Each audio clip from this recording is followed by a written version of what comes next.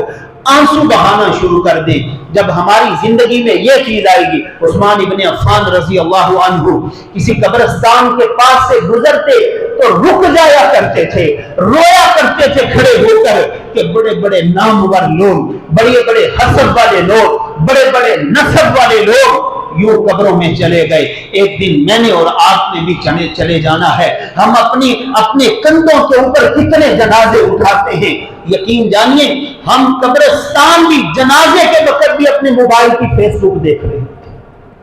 وہاں پہ بھی کاروبار کی باتیں ہو رہی ہوتی ہیں، وہاں بھی اپنے نفع نقصان کی باتیں کر رہے ہوتے ہیں، وہاں اپنے نفع کی باتیں کر رہے ہیں کہ یار آج دیہار صحیح لگی ہے آج، یعنی دنیا کا غلبہ اتنا ہے کہ اب وہ سوچ کی جگہ ہے، وہ فکر کی جگہ ہے کہ جس جگہ پہ کھڑے ہو کے کائنات کے سب سے بڑے امام مرشد کریم معصوم علی الخطا محمد کریم صلی اللہ علیہ وسلم رو رہے ہیں۔ صحابہ فرماتے ہیں حضور علیہ السلام بعض دفعہ ایسے روتے، ایسی آواز آتی تھی جیسے دانوں کو، گندم کو چکی میں ڈال دیں، وہ پستے وقت جو آواز آتی ہے یہ محمد کریم صلی اللہ علیہ وسلم کے رونے کی آواز تھی۔ بعض دفعہ ایسے ہوتا، حالانکہ یہ شیر دل قائد تھے محمد کریم صلی اللہ علیہ وسلم، مضبوط تھے، اس کے باوجود جب آخر کا تذکرہ تھا صحابہ فرماتے ہیں ایسے رونے کی آواز آتی تھی جیسے آگ کے اوپر ہانڈی کے ابلنے کی آواز آتی ہے۔ محمد کریم صلی اللہ علیہ وسلم ایسے اپنے رب کے سامنے جو ہے وہ رویا کرتے تھے، آنسو بہایا کرتے تھے۔ ایک دن اماں جان نے کہا، عائشہ رضی اللہ عنہا نے کہا اللہ کے رسول آپ کو سارے جنتیوں کے جو ہے وہ سب سے پہلے جنت کا دروازہ آپ کے لیے کھولا جائے گا، گناہ آپ کے وجود کے قریب نہیں آ سکتا، لیکن میں دیکھتی ہوں کہ آپ جب بھی گھر میں آتے